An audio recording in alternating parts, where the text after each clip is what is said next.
परमपिता परमात्मा के मूल ज्ञान का प्रचार होने जा रहा है।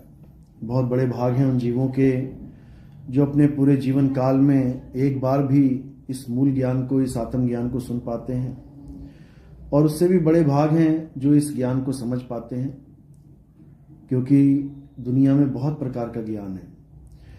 हिंदुओं के पास अपना ज्ञान, मुसलमानों के पास अपना ज्ञान, सिखों के पास अपना ज्ञान, ईसाइयों के पास अपना ज्ञान, बौद्धिस्टों के पास अपना ज्ञान, जैनियों के पास अपना ज्ञान। तरह तरह के नाना प्रकार के पंथ चल रहे हैं, जिसकी वजह से हम सब एक से अनेक हो गए हैं। लेकिन अब हमने उसको जानना है जो सबका एक है, जो सबका एक, यानी हमारा तुम्हारा अलग अलग नहीं है। वो सबका एक क्या है, आज उस पर विचार करेंगे। आज अच्छे से समझेंगे कि वो एक कौन है जो हम सबका, सारे जगत का पिता है। उसी की भक्ति करनी है। मनमाना आचरण, मनमानी भक्ति नहीं करनी है, क्योंकि मन हमें अनेकता में लेके जाता है। ये मेरा, ये तेरा, ये मन कह रहा है। हम सबका, कहते हैं सबका मालिक एक, वो कौन है उसको जानना है। अगर उसको जान लिया तो दोबारा से सब एक हो जाएंगे। ये हिंदू मुसलमानों के झगड़े, ये सिखों ईसाइयों के झगड़े खत्म हो जाएंगे ये सब, और हम सब एक परमात्मा को जानेंगे, एक पिता को जानेंगे, एक की ही भक्ति करेंगे। तब कलयुग में सतयुग आ जाएगा। हर इंसान चाहता है कि कलयुग में सतयुग आए, लेकिन सत्य को धारण नहीं करना चाहता। वो खुद को सच्चा नहीं बनाना चाहता। कहता है कोई और आके पूरा समा बदल दे, कोई और आके सारा ठीक कर दे, लेकिन खुद को ठीक करने में दिक्कत है उसको। आज अगर भगवान आके खुद कह देना कि जितने भी हिंदू हैं जो मुझे मानते हैं, भ्रष्टाचार करना छोड़ दो, 2 नंबर का पैसा कमाना छोड़ दो, लोग भगवान को ही छोड़ देंगे। कहेंगे तू जा भाई, अपनी दाल रोटी तो इसी से चल रही है, भूखे थोड़ी नहीं मरना है। ये आलम है, ये हाल है। और सबसे बड़ी बात है कि ईमानदारी की रोटी से आज तक भूखा कोई मरा ही नहीं है। भूखे मरते हैं लोग 2 नंबर के पैसों से। कैसे? कमा तो लिया, उसके बाद घर में बीमारी आएगी और उसमें सारा पैसा निकल जाएगा, भिखारी हो जाएंगे, दिमाग की प्रॉब्लम हो जाएगी, पागलों के सड़कों पे घूमेंगे, वो मरेंगे भूखे। ईमानदार आदमी आज तक कभी भूखा नहीं मरा है।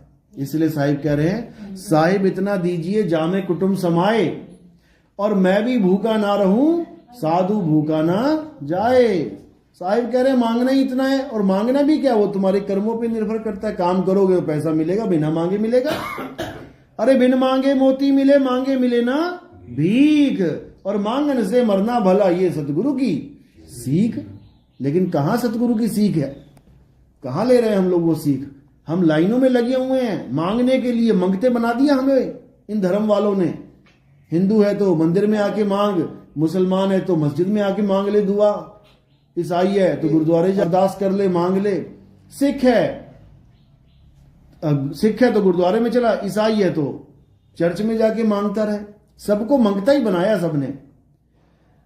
लेकिन कबीर साहब क्या कह रहे हैं कि कुछ नहीं मांगना, मांगना ही नहीं है। क्योंकि मांगा वो जाता है जो तुम्हें लगे कि ये मेरे बस की बात नहीं है, भगवान तू दे दे। समझ लो, वो चीज मांगी जाती है जो मेरे बस की बात नहीं है, उसको मांगना ही नहीं है। जो तुम्हारे बस में वो काम करते रहो, अपने आप सब कुछ मिलता जाएगा। और जो तुम्हारे लिए अच्छा है वो खुद मिलेगा, तुम्हारे मांगने से नहीं मिलेगा। किसी ने कार मांग ली, भगवान दे दो, भगवान दे दो, दे दी कार उसने। अब क्या हुआ? अब उसका बच्चा कार चलाने लगा, एक्सीडेंट हो गया, मर गया। इससे अच्छा तो ना ही होती। यानी हम जो मांगते हैं वो हमारे लिए अच्छा है या बुरा है ये हमें नहीं पता होता। वो जो हमें देता है वो सोच समझ के देता है, उसको पता है कि क्या अच्छा क्या बुरा है, इसलिए उसका काम उस पर छोड़ दो। तुम केवल अपनी मेहनत करो, मेहनत का फल अच्छा ही होगा, वो बुरा नहीं होता। तो इसी को समझना है, सबका मालिक एक कौन है उसको जानना है। वो और कोई नहीं, वो आत्मदेव है जो हमारे पास 24 घंटे विराजमान है। एक भी ऐसा समय नहीं है पूरे दिन में, एक भी ऐसा जीव नहीं है पूरे संसार में जिसके पास परमात्मा यानी आत्मदेव नहीं है। सबके पास है। एक भी ऐसा नहीं है जो भिखारी है। सब राजा हैं लेकिन भूले बैठे हैं अपने आप को, अपने मालिक को, इसलिए भिखारी बन के घूम रहे। कहते हैं घट घट मेरा साइया सुनी सेज न कोई, बलिहारी व घट की जिस घट प्रगट होए। ऐसा कोई घटे ही नहीं है जिसमें परमात्मा विराजमान नहीं है, लेकिन हमें पहचान ना होने के कारण हम किसी और चीज को परमात्मा मान लेते हैं। समझ लो, समुद्र में रेत भी है, कछुए मछली भी हैं, और समुद्र में मोती भी हैं। अब जिसको मोती का भेद ही नहीं पता वो मोती क्या होता है, वो कछुए पकड़ पकड़ के लेके आ रहा है, कह रहा है ये है मोती। वो मछलियां ये है मोती, वो रेता इकट्ठा करके कह रहा है ये है मोती, क्योंकि उसे मोती का नाम तो सुना है लेकिन उसका भेद नहीं पता, जानता नहीं है उसके बारे में। इसी प्रकार जब बोला जाता है कि परमात्मा घट घट में है, तो हमें ये घट दिखाई देने लग जाता है कि परमात्मा कहाँ है, इस घट में है। अब इस घट में क्या क्या है? हड्डी है, मांस है, खून है, लार है, आंसू हैं, पसीने हैं, खाल है, बाल है, फेफड़े हैं, गुर्दा है, किडनी है, श्वास है, नाभि है, और अंदर क्या है? ज्योत जल रही है, प्रकाश है, अंधकार भी है। देखो आंखें बंद करके, अंधकार है, और जब अंदर ज्योत जग जाएगी तो प्रकाश है। ये सब इसी के अंदर है। अब इसमें जो जिसको मिला वो उसी को परमात्मा मान बैठा। किसी को प्रकाश दिखाई दे गया, वो कहता यही परमात्मा है, लिख दिया गॉड इज लाइट। बताओ, अरे प्रकाश परमात्मा कैसे हो जाएगा? प्रकाश तो किसी तत्व से निकलने वाली रोशनी है, अग्नि से निकलने वाली रोशनी को प्रकाश कहते हैं, वो परमात्मा कैसे हो जाएगा?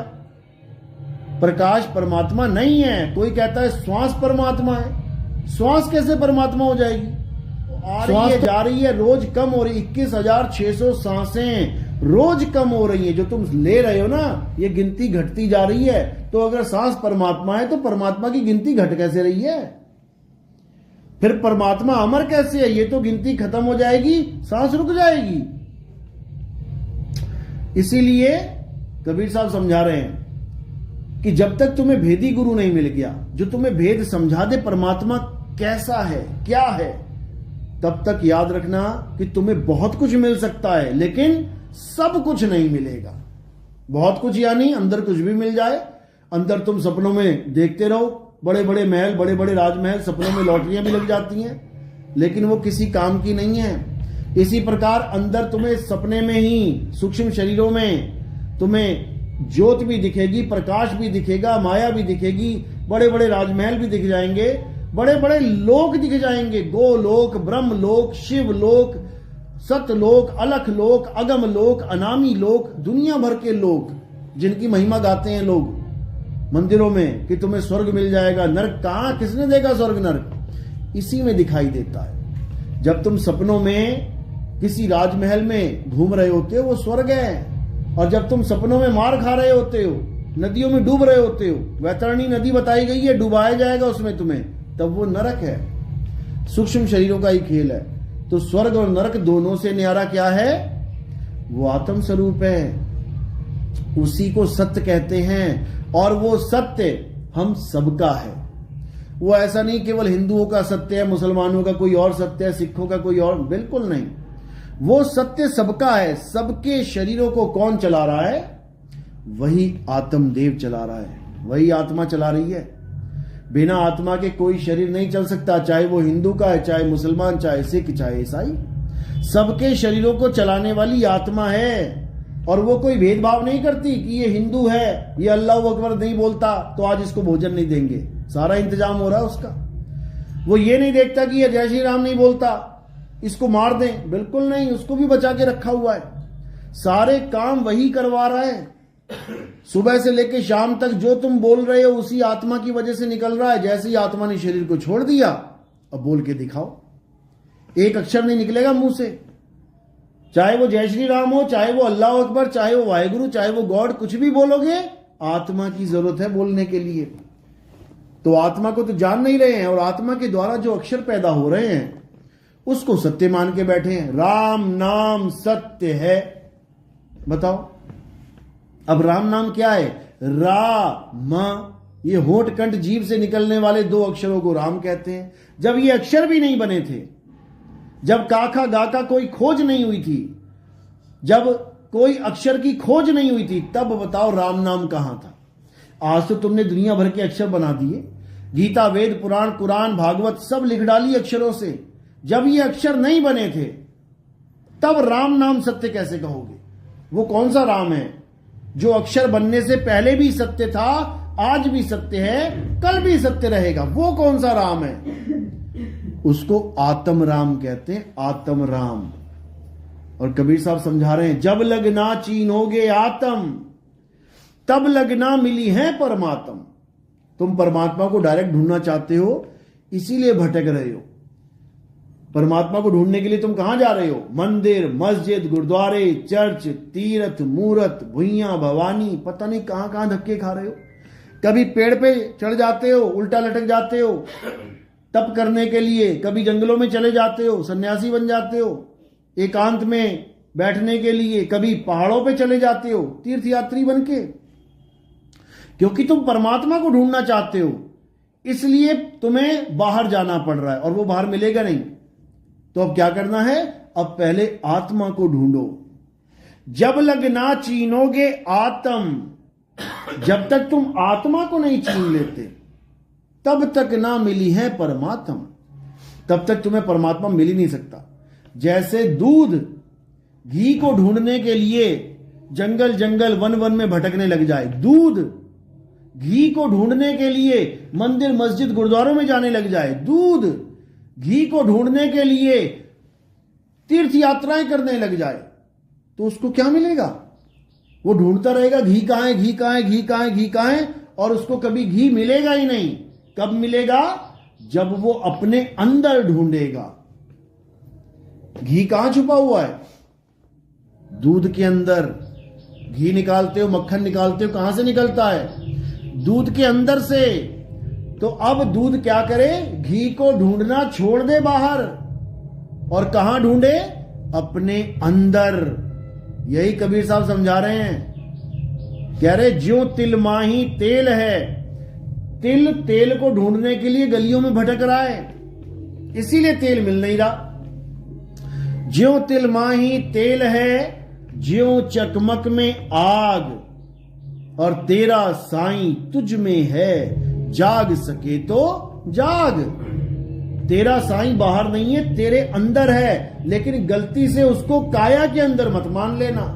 वो तुम्हारे अंदर है, काया के अंदर नहीं है, क्योंकि तुम काया हो ही नहीं। तुम काया नहीं हो। दिल मेरे अंदर है, मेरी जैकेट के अंदर नहीं है, ये मेरी काया है। काया के अंदर दिल नहीं है, मेरे अंदर दिल है। तो इसी प्रकार काया में परमात्मा नहीं है, इस शरीर में परमात्मा नहीं रहता। अगर इसमें परमात्मा रहता होता तो इस शरीर से गंदगी निकलती नहीं। देखो 9 द्वार है, 9 द्वारों से गंदगी निकल रही है, आंखों से, कान से, नाक से, मुंह से, नीचे गुदा द्वार से निकल रही गंदगी। परमात्मा का घर नहीं है। परमात्मा तो निर्मल है, जहां मल का कोई स्थान ही नहीं है। वो निर्मल स्थान पे बैठा हुआ है, जहां कोई गंदगी है ही नहीं। इसीलिए उसके लोक को सतलोक कहते हैं, लेकिन वो वाला सतलोक नहीं जहां लोग दूध की नदियां बहा रहे हैं, वो नहीं। जहां सोने के पहाड़ हैं वो सतलोक नहीं है। सतलोक है सत्य लोक, यानी सत्य क्या है? आत्मा ही सत्य है, आत्म देव ही सत्य है। आत्मा में लीन हो जाना ही सतलोक है। जब आत्मा में लीन, अभी कहां लीन हो? अभी काया में लीन हो। देखो काया के अंदर बैठे हुए हो तो कहां हो? 3 लोक में। ये 3 लोक है। 3 लोक है देह में, रोम रोम में धाम, और बिन सतगुरु ना पाइए सार शब्द निज नाम। सार शब्द है शिखर पर, मूल ठिकाना सोए, और बिन सतगुरु पाए नहीं लाख कथे किन कोय। वो आत्म स्वरूप, वो सार शब्द शिखर पे है, और शिखर पे जाने के लिए क्या करना पड़ेगा? विहंगम चाल से हमें वहां पहुंचना पड़ेगा। विहंगम चाल यानी पक्षी की चाल, उसके अलावा और कोई रास्ता नहीं है। शब्द विहंगम चाल हमारी, कहे कबीर सतगुर दई तारी। खुले कपाट शब्द झनकारी, पिंड यंड के पार सो देश हमारा है। कर नैनो दीदार महल में प्यारा है। यही समझा रहे हैं। कह रहे हैं जब तुम अपने आप को जानोगे तुम्हें ऐसा गुरु मिल जाएगा जो तुम्हें तुम्हारे स्वरूप का लखाव कर देगा। फिर अपने सारे ध्यान को अपने आप में स्थित कर लेना है, अपने सत्य स्वरूप में स्थित कर लेना है। और जैसे ही सत्य स्वरूप में स्थित हो जाओगे तो समझ लो पहुंच गए सतलोक। गीता अध्याय 3 17वां श्लोक यही बता रहा है, हे अर्जुन, जो अपनी आत्मा में रमण करता है, कहां रमण करता है? अपनी आत्मा में। जैसे घी रमण कर रहा है कहां पे? दूध में। ऐसे ही तुमने भी अपनी आत्मा में रमण करना है। हे अर्जुन, जो अपनी आत्मा में रमण करता है, जो अपनी आत्मा में तृप्त है, जो अपनी आत्मा में संतुष्ट है, उसके लिए कोई धार्मिक कर्म कर्तव्य लागू ही नहीं होता। उसको एक बार भी राम बोलने की जरूरत नहीं पड़ेगी कि मुंह से मैं राम भी बोलूं, बोलने की जरूरत नहीं पड़ेगी। उसे राम खुद मिल जाएगा घट में, क्योंकि घट घट में राम बैठा हुआ है। इसीलिए साहिब ने बोला, माला फेरूं ना हरि भजूं, अरे मुख से कहूं ना राम और मेरा हरि मुझे भजे और मैं पाऊं विश्राम। कहते असली गुरु मिलेगा तो तुम्हें ये राम राम छुड़वा देगा तुम्हारी। जो तुम सोच रहे हो कि राम राम करके मुझे राम मिल जाएगा, छुड़वा देगा राम तुम्हारा। मुसलमान से अल्लाह अल्लाह छुड़वा देगा, सिख से वाहिगुरु वाहिगुरु जपना छुड़वा देगा, ईसाई से हालेलुया गॉड गॉड ईसु ईसु करना छुड़वा देगा। और क्या बताएगा? तुम्हें तुम्हारा आत्म स्वरूप बताएगा, वो आत्मा का ज्ञान बताएगा। उस आत्मा के ज्ञान को प्राप्त करने के बाद तुम्हारा भव बंधन, इस काया से जो तुम्हारा मोह है, खत्म हो जाएगा। उसके बाद तुम्हें पता है कि काया छोड़ और आत्मा से नाता जोड़। काया से निकलने के लिए तुम तैयार हो जाओगे कि नहीं रहना इस काया में, रहना नहीं देश बेगाना है। ये धरती कागज की पुड़िया, अरे बूंद पड़े घुल जाना है। ये संसार, ये है संसार, झाड़ और झाखड़, अरे उलझ पुलझ मर जाना है। और कहे कबीर सुनो भाई साधो, सतगुरु नाम ठिकाना है। ठिकाना क्या है? सतगुरु का नाम ठिकाना है। अब उस ठिकाने में हम जाएंगे और अपने आत्मा का कल्याण करेंगे। इसके अलावा और कुछ नहीं, इसके अलावा और कुछ करने की जरूरत ही नहीं है। इसके अलावा ये सब भ्रम भूत है साधो, ये भ्रम भूत सकल जग खाया। सारी दुनिया को इस भ्रम भूत ने खा लिया कि मैं राम राम जपूंगा तो मेरी मुक्ति होगी, मैं सोहंग सोहंग जपूंगा तो मेरी मुक्ति होगी, मैं वाहिगुरु वाहिगुरु करूंगा तो। अरे यही बंधन है, तुम्हारी मुक्ति नहीं हो रही है इसी कारण। तुम्हें प्यास लगी है, पानी पीना है, और तुम क्या कर रहे हो? पानी के नाम जप रहे हो। जल जल जल जल जल, वाटर वाटर, नीर नीर नीर, तोय तोय। यही बंधन है, यही गलती है जो तुम कर रहे हो। इसी गलती को सुधारना है तो क्या करना है? सोई गुरु पूरा कहावे, जो 2 अक्षर का भेद बतावे, एक छुड़ावे। ये सारे नाम छुड़वा दिए जाएंगे। एक छुड़ावे एक लखावे, तब प्राणी निज घर को जावे। यानी ये 52 अक्षरी नाम छुड़वा दिए जाएंगे और आदि अक्षर नाम लखा दिया जाएगा, तब कल्याण होगा, नहीं तो नहीं हो सकता। चलो, किसी का कोई सवाल है? कोई नए भगत आ रहे हैं, कुछ पूछना चाहते हैं? कोई सत्संग सुन रहे हैं आप? बहुत बढ़िया, समझ में आ रहा है सब? बहुत बढ़िया। और कोई किसी का सवाल है?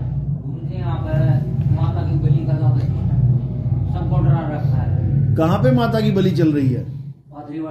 गुड़गांव में वाली का। देखो, अगर माता को बकरा पसंद होता ना, बकरे की बलि, तो तुम्हें कहने की जरूरत नहीं थी, वो रातों रात सारे बकरे गायब कर देती। वो तुम्हारे बकरे का इंतजार ना करती कि भगत आएगा बकरा चढ़ाएगा। और जब हम चढ़ाई देते हैं, हम कुर्बान कर देते हैं कि बकरे की कुर्बानी कर दी, यानी भेंट चढ़ा दी माता को। जब माता को चढ़ा दी, तू क्यों खा रहा है?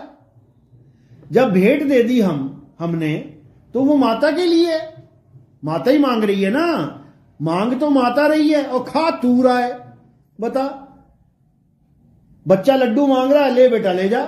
अब ये थोड़ी नहीं बेटा मुझे भी दे थोड़ा सा, अरे दे दिया जाने दे।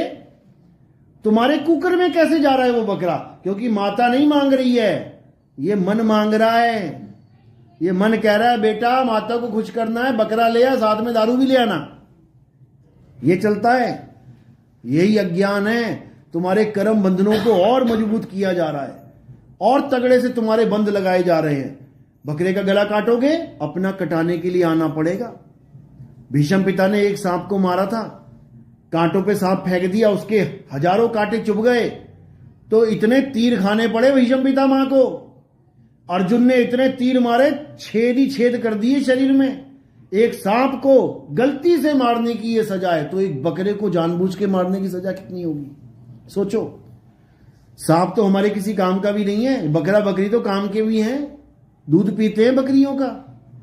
सांप का तो कोई दूध भी ना पीता, ना कोई अंडा खाता है सांप का। समझ लो, वो तो है भी विषैला, उसको तो मार के हम कह भी सकते हैं कि भैया मैंने अपनी जीवन की रक्षा के लिए सांप मारा, नहीं तो मुझे मार देता। अपनी सेफ्टी के लिए, आत्मरक्षा के लिए हम बहाना लगा सकते हैं सांप का। तो उसके लिए इतना भुगतान भुगतना पड़ा कि छेदों छेद हो गए सारे। तो सोचो, बकरी जिसका तुम दूध भी पी रहे हो, किसका दूध पीते हैं? मां का दूध पीते हैं। नहीं पीते तो बताओ।